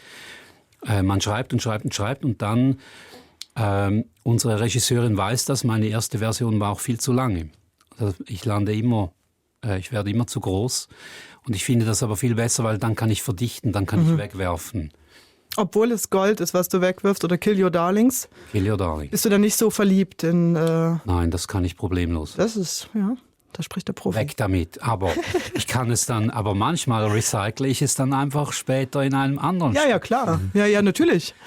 Ich bin da sehr nur faul. Ein Dummer also denkt einen guten Gedanken nicht zweimal. Ja. Ich bin da sehr faul. Ich habe die Schublade mit solchen gestrichenen Ideen voll. Darf ich jetzt mal ein bisschen nachfragen nach deinem kriminologischen, sonstigen Schreiben? Weil du bist ja wahnsinnig umtriebig als Autor. Wenn ich das nur mal kurz aufzählen darf, du schreibst ja in so viele unterschiedliche Richtungen, also ob das Reportagen sind, eben du hast schon gesagt, du bist Journalist, du schreibst Romane, du schreibst fürs Theater? Sind wir gerade jetzt ein Stück dran. Siehst du, habe ich das schon geahnt, weil du schreibst Biografien, Auftragsarbeiten, du machst PR für Firmen, schreibst jetzt auch noch Hörspiele und schreibst, Soko Schweiz hast du gerade schon gesagt, aber zum Beispiel bist du ja langjähriger Schreiber für Jerry Cotton. Also ganz große Spanne zwischen Auftragsschreiberei, Entschuldige, ich will das gar nicht abwertend sagen, ne? Aber ich finde das auch nicht abwertend, weil wie wahrscheinlich die meisten Autoren, die jetzt hier vielleicht zuhören, bestätigen würden, diese Bread-and-Butter-Jobs, die brauchen wir. Also es ist ja das, was nicht sichtbar ist, wo auch nicht immer der Name drunter steht. Bei Jerry Cotton übrigens auch nicht. Das ist ja, weil Jerry schreibt die Romane ja selbst in der Ich-Perspektive. Also wir werden da nicht genannt, das ist auch gar nicht nötig. War das klar, dass du fürs Hörspiel eigentlich ein Krimi schreiben willst, weil das auch das Fahrwasser ist, aus dem du am leichtesten zitieren kannst? Also wenn man es mal gar nicht in Genres einteilen müsste, also als Krimi, und viele Krimi-Versteher würden wahrscheinlich sagen, er hat sowieso kein Krimi geschrieben, sondern es ist eine Komödie. Die könnte auch in einer ganz anderen Handlung eingebettet sein. Eben, es geht um diese zwei Figuren. Die könnten ja auch in einer Wurstfabrik arbeiten und hätten dieselben Konflikte und am Ende müssen sie einen Wurstfabrikanten überführen. Ich weiß es nicht. Also muss nicht unbedingt ein Krimi sein. Und ich habe sowieso so die Tendenz, auch bei ganz ernsten Sachen, das muss man mir dann immer sagen vom Lektorat, drifte ich dann leicht ab ins komische Fach. Ich würde sagen, auch in der Wurstfabrik, sobald sie jemanden überführen müssen, sobald du das Wort verwendest, ist es ein Krimi. Okay, Wurstkrimi. Ja, genau. Aber du hast schon recht, wir haben sie ja auch für uns eigentlich beschrieben als Mundartkomödie im Polizeimilieu, um genau das eigentlich ich verwurste eben vieles. Kann ich da gerade mal nachhaken beim Humor? Also mir ist das eben auch so sehr aufgefallen. Ein schönes Beispiel finde ich die Szene am Kaffeeautomaten. Recht am Anfang, weil die Figuren auch so eingeführt werden. Ist ja schon mal kaputt. Funktioniert nicht richtig. Und davor geht es ja schon los, dass unser Polizeikommandant immer jammert, hätte keine Ressourcen zur Sicherung des Events. Und dann als nächstes auch gerade mal privat Stanko anpumpt um Geld für einen Kaffee. Also das finde ich schon mal lustig. Und wie es dann geflickt wird, auf Textebene, das ist schon... Roland, wie arbeitest du? Wie kommen diese Gags zustande? Wie kommen die rein? Ja, also eigentlich, indem man sich zuerst mal die Situation überlegt. Also man schreibt nicht einen Gag und baut dann die Situation drumherum, sondern jetzt in der Dramaturgie von der Geschichte ist jetzt klar, wir müssen jetzt, also zuerst mal muss unser Bombenentschärfer eine kleine Möglichkeit haben zu zeigen, wie gut er ist in der Technik. Er kann das, was die anderen alle nicht können. Und dann muss aber auch der Konflikt gleich weitergetragen werden zwischen seinen Vorgesetzten, aber auch jetzt mit der neuen Kollegin. Und all das findet dann noch in dem Großraumbüro statt mit den Kollegen, die ihn offensichtlich mobben. Also das ist nochmal eine Ebene. Und da unterm Strich kann man dann auch sagen, er hat eigentlich zu viel in die Szene reingeworfen. Man hätte da auch noch ein Element vielleicht rausnehmen können. Es ist vielleicht zu voll. Also das finde ich jetzt wirklich gerade nicht. Bei der Szene finde ich es wirklich nicht. Also es gibt eben noch genauso diese Mini-Elemente. Ich habe ja vor uns den Spruch schon zitiert, als wir dich gefragt haben vor der Aufnahme, ob du einen Kaffee möchtest, wo dann der Küster eben sagt, ja, wir in der Schweiz trinken den Kaffee schwarz, also ohne Milch und ohne Zucker.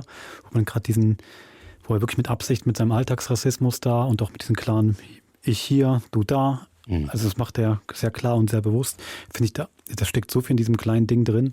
Und mir gefällt dem auch, dass er eben, du sagst es, er kann was, aber er entschärft ja da keine Bombe in dem Moment, sondern hat mit diesem Gerät zu tun, wo anscheinend sonst dieses ganze Amt da, diese ganze Behörde überfordert ist, damit man eine Kaffeemaschine auch nur schon flicken zu lassen. Weiß doch, wie es ist. Da ruft man den Hilfsdienst an und der kommt ewig nicht.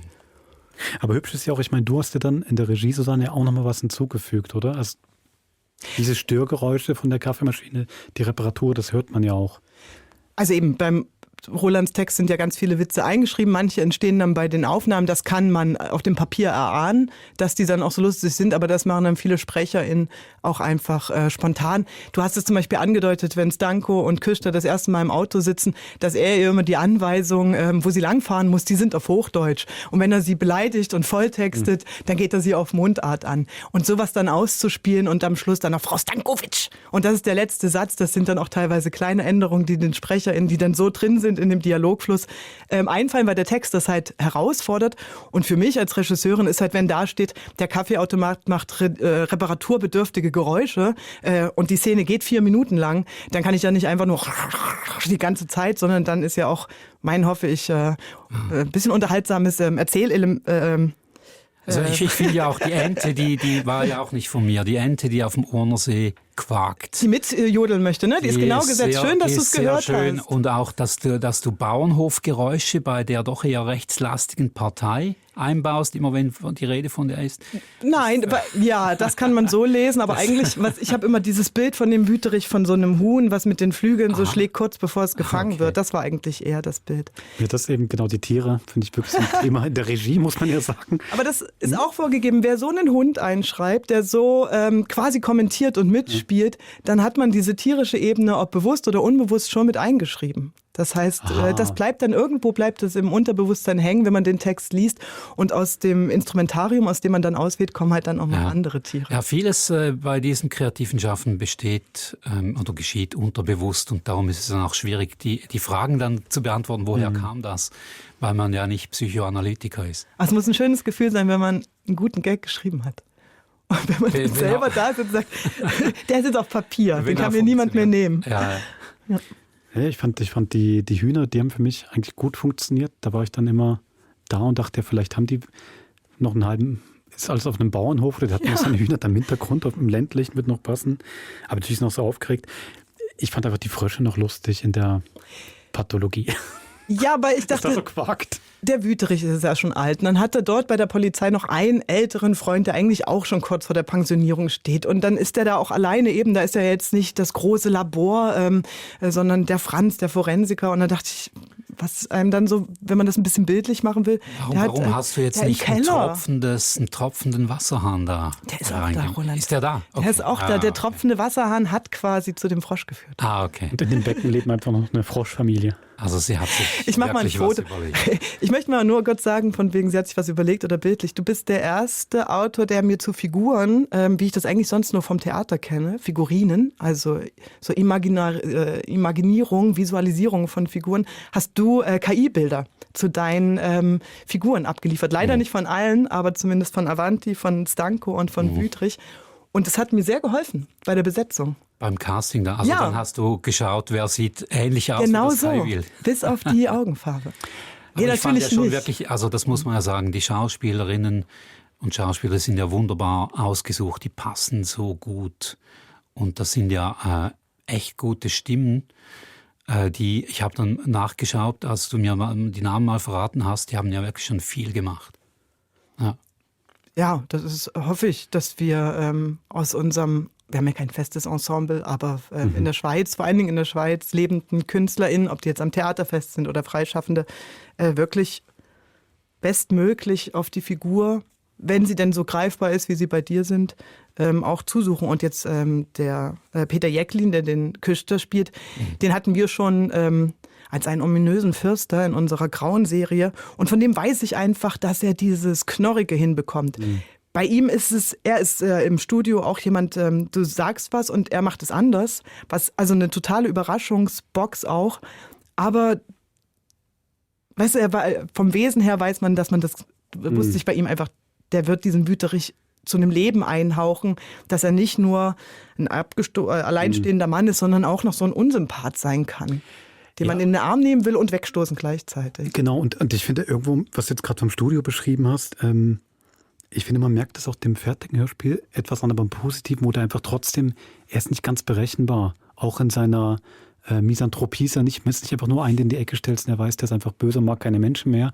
Es sind immer wieder so komische Ausbrüche in alle möglichen Richtungen. Du weißt doch nicht, ob er bei jeder Bemerkung, die er abbekommt, gerade explodiert oder nicht. Ist ja auch nicht ganz konstant. Ich finde den Peter Jäcklin schon sehr gut besetzt. Mir gefällt es total, was er da macht. Und ansonsten ist ja oft eine Mischung, es sind ganz viele Leute da, die einfach viel Hörspiel bei uns machen. Ob das Urs Jucker ist als Brüderlin, Aaron Hitz als einer der Polizisten. Die machen einfach, das sind sehr große Hörspielroutiniers. Aber jetzt zum Beispiel Stanko, da hast du ja die Messlatte auch hochgelegt, weil du hast eine junge Frau eingeschrieben, die in der Schweiz lebt, aber eigentlich aus einem anderen Land kommt und dass man das sprachlich auch noch hört. Ja, sie hat diesen Migrationshintergrund und das hat, glaube ich, bei euch auch noch zu Diskussionen geführt. Also zur Diskussion insoweit, so wie du es auf dem Papier geschrieben hast, und Papier ist ja geduldig, hast du geschrieben, sie hat Hochdeutsch, aber sie hat einen hörbaren Akzent. Und das ist, du hast gerade gesagt, eine Sekonda. Find das mal, jemanden, der Hochdeutsch spricht, mit jetzt einem serbischen oder in diesem Fall kroatischen Akzent. Es ist nicht einfach. Und dann jetzt natürlich auch noch eine Schauspielerin ist, die auch eine Hauptrolle tragen kann in allen Facetten. Das ist schwierig. Und ich habe Patricia Bronic dafür gefragt, die an der HKB studiert hat, Regisseurin auch ist, die kroatische Wurzeln hat und die mir aber auch sagt im Gespräch, Susanne, wenn ich jetzt Hochdeutsch spreche, mit einem Akzent, dann ist das vielleicht so ein bisschen meine Elterngeneration. Ich selber habe aber nie so gesprochen. Die hätte sich das richtig drauf schaffen müssen. Und man hat auch so gemerkt, es kommt dann nicht in so eine Natürlichkeit rein. Und dann haben wir das halt so, was heißt abgebogen? Sie spricht Hochdeutsch, das ist ja schon ein großer Unterschied zu dem ganzen Mundartumfeld. Also das hat schon eine Spannung aufgemacht. Ja. Und gab es da nicht auch ein Wort, mit dem sie persönlich Mühe hatte? Ich weiß es jetzt nicht mehr. Du hast die Figur ursprünglich Strano genannt. Und das heißt im Kroatischen das Fremde. Und da hat sie zu mir auch gesagt, wir können das schon machen. Wie wichtig ist euch das? Weil wenn ich die ganze Zeit mit Strano angesprochen wird, eben sie kriegt ja nie einen Vornamen, dann ist das für sie als Spielerin und als Figur gleichzeitig immer so eine ganz große Abgrenzung zu allen anderen. Jetzt weiß ich und dann auch wieder, wie ich gefragt. auf den Namen gekommen bin, weil das habe ich einfach im Wörterbuch nachgeschaut. Also fremd, das war von mir bewusst so gesetzt. Auch wenn das so subtil ist, dass wahrscheinlich eben niemand das gemerkt hat. Aber völlig okay. Außer für die Hauptrolle selber. Richtig, für die war es nicht okay, so. Dass sie sagt, können wir das ändern? Das passt dann besser zu mir, das finde ich gut. Was mir gefallen hat, ist, dass manche sie Stanko nennen, was also gar nicht, so würde sie ihren Namen selber nie aussprechen und sie das aber so stillschweigend allen durchgehen lässt. Auch dem Chef. Choose your battles wisely, oder? Ich glaube, wenn sie da jedes Mal streiten würde. Ja. Dafür haben wir halt ein paar mehr kroatische Floskeln eingebaut oder der Streit mit Lorik. Das ist wirklich für mich eins der Highlights in dem Hörspiel, dieses Gespräch am Abend, wie die so fließend hin und her springen. Ich trotzdem total gut folgen kann und es aber auch natürlich wirkt. Es wirkt jetzt nicht nur wie fürs Hörspiel, wechseln wir mal hin und her. Das ist wirklich sehr schön. Das haben sie gut gemacht. Das haben sie improvisiert, ja. Wenn wir gerade bei Tieren und bei Figuren sind. Es gibt ja ein Chamäleon, oder? Unter den Figuren. Und zwar unseren Avanti. Also einfach insofern, ich habe dann eine Frage zu Avanti natürlich an dich, Roland. Zwei große Fragen. Aber auch an dich, Susanne. Er wird ja eher eingeführt, also der Name könnte jetzt Julius Avanti. Italienisch, könnte Latein, der Assange klingt natürlich an. Beim ersten Mal habe ich, glaube ich, wenn ich ihn höre, erstmal so eher einen englischen Akzent. Beim zweiten Mal Französisch. Auf der Bühne kann er dann auf einmal Schweizerdeutsch. Es ist ein sprachliches Chamäleon, oder? Soll ich antworten? Ja, bitte. Weil, das hat Roland nicht reingeschrieben. Bei ihm ist der Julius Avanti, der spricht Deutsch mit einem amerikanischen Akzent. Und wie wir ja auch aus dem Krimi-Podcast wissen, Akzente können schwierig sein, wenn sie nicht gelebt sind. Ist eigentlich dasselbe wie bei Stanko. Der Nils, der den Avanti spielt, hat einen sehr guten amerikanischen Akzent gefaked. Es war wirklich eigentlich gut, aber dann kommt natürlich noch die Regisseurin dazu, die sagt, ich hatte heute Nacht einen Einfall. Wie wär's denn, wenn der in jeder Szene einen anderen Akzent spricht? Deswegen spricht er noch Französisch, Hochdeutsch und wechselt dann sogar bei seinem Publikum ins Schweizerdeutsche. Aber ich muss ehrlich sagen, es hat sich, als ich es dann aufgenommen hatte, leider an mich nicht mehr so ganz überzeugt. Deswegen hat er auch immer so ein bisschen so leichte Alien-Stimmen dabei, damit man da wenigstens versteht, die Kontinuität es ist dieselbe Figur, genau. Also ich entschuldige mich, Nils, also, ich hätte vielleicht Hörer, auch dir... Das war nicht von genau, mir. Der Autor ist reingewaschen. Das ist, weil ich aber auch mit dir vorher nicht drüber gesprochen habe. Ich glaube, wenn ich dir das gesagt hätte als Idee, dann hättest du nämlich die anderen Figuren das mal kommentieren lassen und dann wäre es überhaupt kein Problem gewesen. So ist ein bisschen einseitiger Eingriff von mir gewesen. Ja. Also ich finde ja auch, wenn der Autor abgeliefert hat, dann ist er mal... Dachte ich mir auch, Schluss. Oder? Du hast mal frei. Andere Leute, dann sollen sie sich damit künstlerisch auseinandersetzen und sie haben ihre eigenen kreativen Ideen, wie sie das jetzt umsetzen. Da muss der Autor auch nicht immer noch dazwischen reden. Also, ich bin reingewaschen. Vielen Dank. Genau die richtige Haltung. Hey, mir gefällt es grundsätzlich eigentlich gut. Mich hattest du einfach beim Schweizerdeutschen, dann hat es mich so ein bisschen verloren auf dieser Situation und dann noch dann war eine andere Akustik durch die Mikrofon und die Lautsprecher. Da habe ich dann kurz, also wer ist da jetzt da oben? Ist es der Melchtal oder ist es jetzt da war ich wirklich aber der spricht ja eine andere Munter. Ja, ich weiß, aber da war ich einfach kurz verloren. Es ist gut. Ich habe daraus gelernt. Hey, aber beim nächsten Mal, ich finde, wir können es nochmal probieren. Die Idee ist schon spannend. Jetzt ist für dich eben gerade, Roland, noch eine zweite Avanti-Frage. Eben Chamäleon haben wir schon gesagt, er ist ja auch politisch nicht so ganz klar zuzuordnen. Er sagt ja mal, ich werde quasi jetzt paraphrasiert von den linken Klimahassern genauso gehasst wie von den Großkonzernen. Das zieht sich ja so ein bisschen durch. Warum hast du das offen gemacht? Das ist halt einfach nur so eine Projektionsfläche für Typen wie Elon Musk oder die wir jetzt heutzutage, die uns ständig begegnen in den Medien und so weiter, wo man nicht recht weiß, wo man die einordnen kann. Man weiß, sie haben Macht, sie können was, sie sind Milliardäre, sie können Raketen bauen, aber wir wissen nicht richtig, wie wir die einordnen müssen. Befürchte schon, du wirst uns nicht verraten, was... Doch, er darf nicht gehen, bevor er uns nicht verrät, was denn nun der große Leak war. Was wollte denn leaken? Ja, ach so, das war wahrscheinlich auch nur ein weiterer McGuffin. Ja, ich weiß nicht, ob ich das akzeptiere oder Bruno ein bisschen hier bleiben. Was könnte denn über die Schweiz noch veröffentlicht werden, was man noch nicht weiß? Und was die Schweiz erschüttern würde. Was uns erschüttern würde. Uns kann doch gar nichts mehr erschüttern. Wir sind da jeder Situation gewachsen. Und wenn da wieder was kommt, dann wird man sich eine Woche damit beschäftigen und dann ist das auch wieder weg. Aber ich verstehe es jetzt dramaturgisch total, dass du es nicht gemacht hast, weil du kannst ja dem Aufgebauschten, glaube ich, kann man gar nicht entsprechen, damit dem was da gekommen wäre. Richtig. Genau. Aber in der Geschichte, wäre es wirklich ein krasser Leak gewesen oder war nur Hype da, wenn der gekommen wäre? Ich würde das mal so beantworten, um nochmal auf Hitchcock zurückzukommen. Es gibt eine sehr gute Szene bei North by Northwest.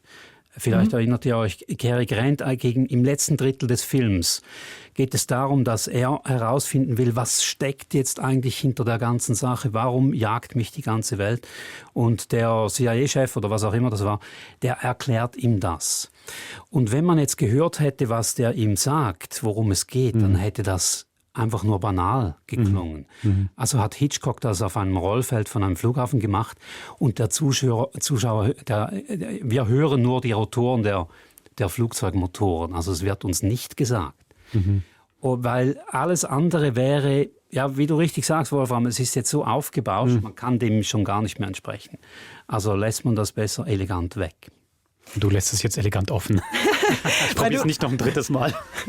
Weil du gerade gesagt hast, was kann uns denn in der Schweiz noch erschüttern oder offenbart werden? Du hast für den Nebelspalter geschrieben, für Edelmais, für Jacobo Müller. Ist die Schweiz besonders geeignet, um da Komisches rauszuholen?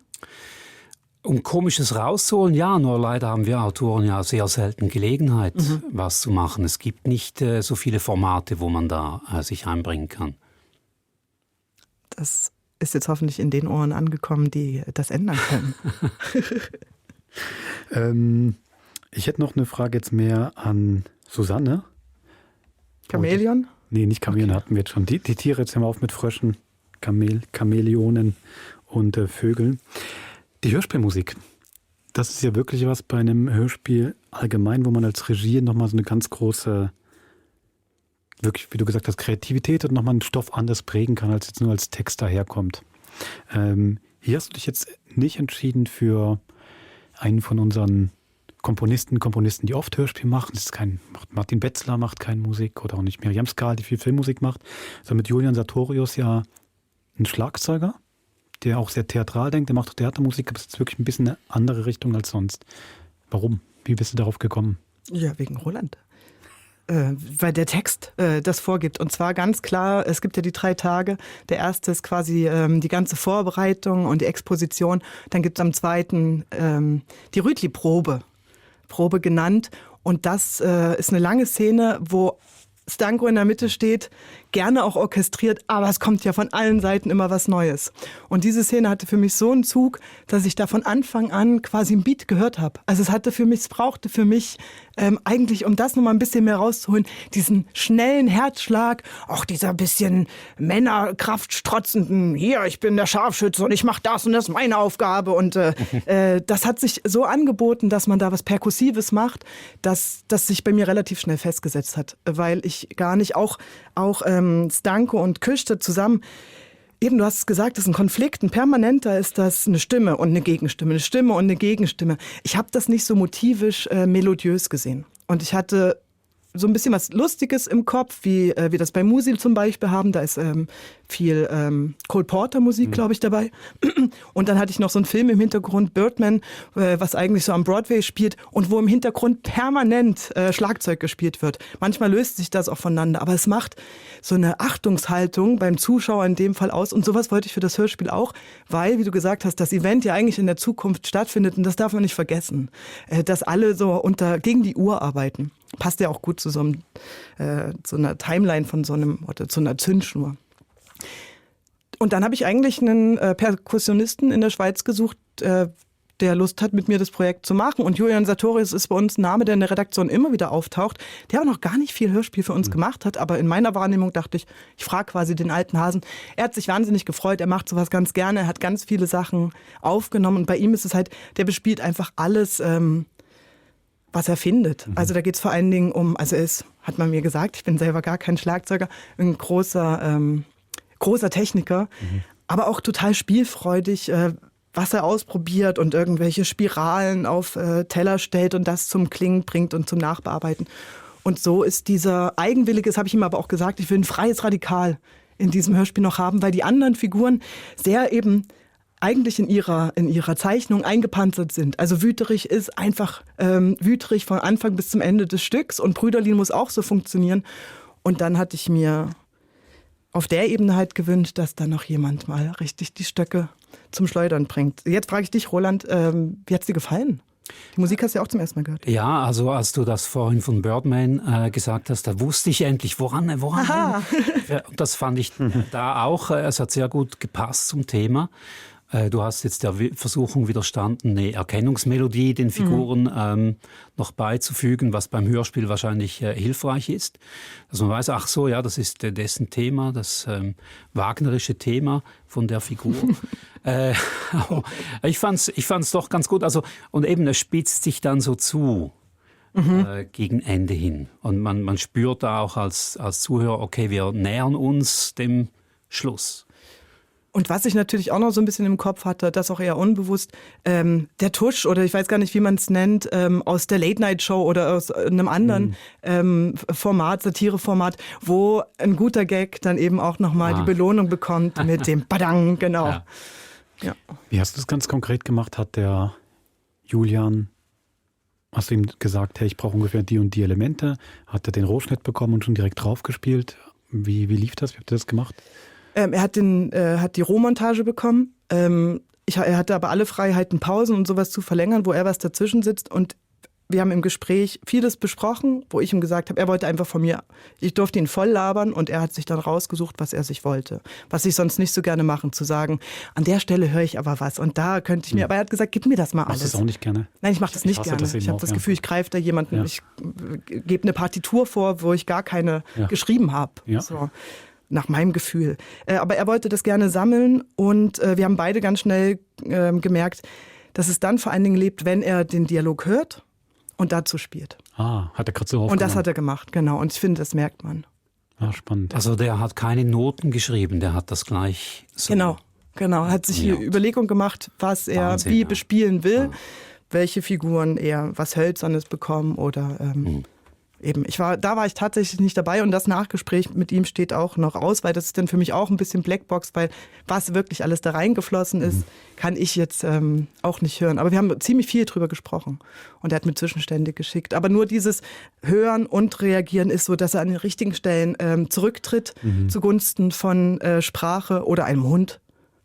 Dass der schön durchkommt. Und dann aber auch wieder die Akzente. Das wäre jetzt schön, wenn man hier ein Video einsetzen wie er das gemacht könnte. hätte. Wenn man mal crossmedial denken würde hier beim Hörspiel. Das möchte ich jetzt sehen. So, ihr hört mich schreiben. Nächste Zusammenarbeit mit Roland Schäfli. Video. Nein, Video steht da dick. Du hast jetzt gerade noch die Probe auf der Wiese. Die Rüti-Probe. So genannt. Das war für mich wirklich, das muss ich dann doch sagen, das Highlight des Hörspiels. Also wie ich es jetzt so serviert bekommen habe. Jetzt nochmal Probe. Den Begriff hatte ich für mich davon nicht so, aber es macht natürlich total Sinn. Man hat auch den Eindruck, eben sie dirigiert, wie du meinst, aber auch die einzelnen Leute, gerade diese Scharfschützen-Typen, die wirken ja auch so, als ob die ein bisschen wie kleine Jungs, die jetzt halt einen amerikanischen Actionfilm spielen. Es hat auch irgendwie da wieder diesen Krimi-Komödien-Humor. Und das, finde ich, wirklich funktioniert sehr schön auch über die Strecke mit dem Hund, mit der Schulklasse, die einen Ausflug macht. Wie sie auf einmal auch so easy sagt, jetzt sind ja Ressourcen da. Klar bestelle ich noch mehr Absperrmaterial und das mache ich auch noch. Und ich hole sogar noch den Robidoc-Sack. Ist es von dir, der Robidoc-Sack? Ich glaube schon, ja. Auch gut, finde ich auch gut. Das macht sie dann sogar auch noch, weil sie gerade sich um alles kümmert. Wirklich Herzstück und sehr gelungen. Und die Schulklasse, die war echt, ha? Hey, das sind echte...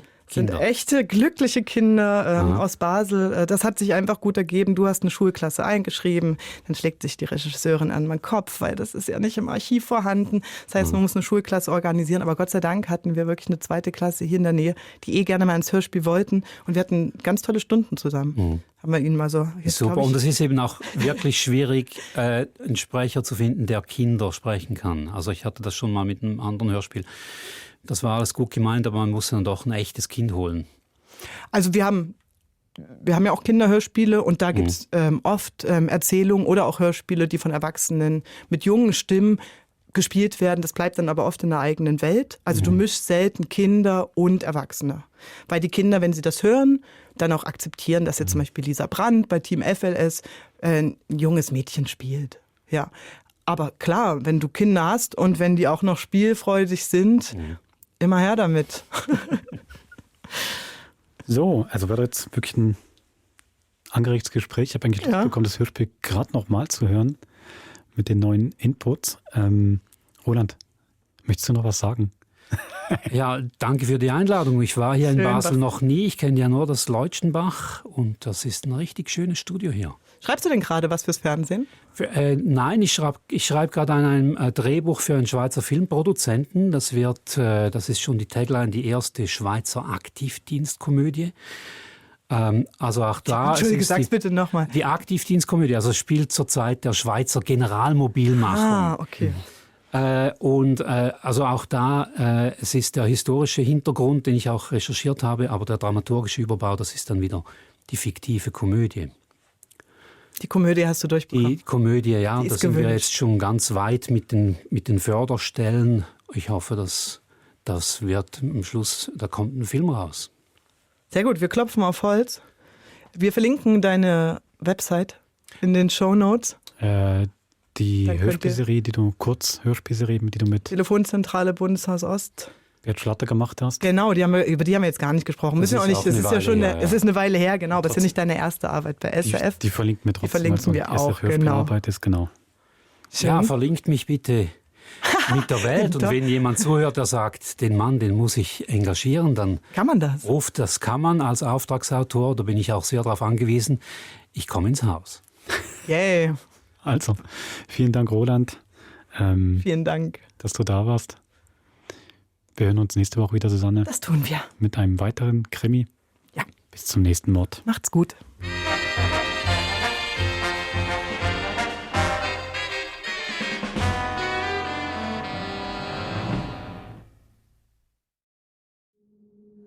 Das war ein Podcast von SRF. Produziert im Auftrag der SRG.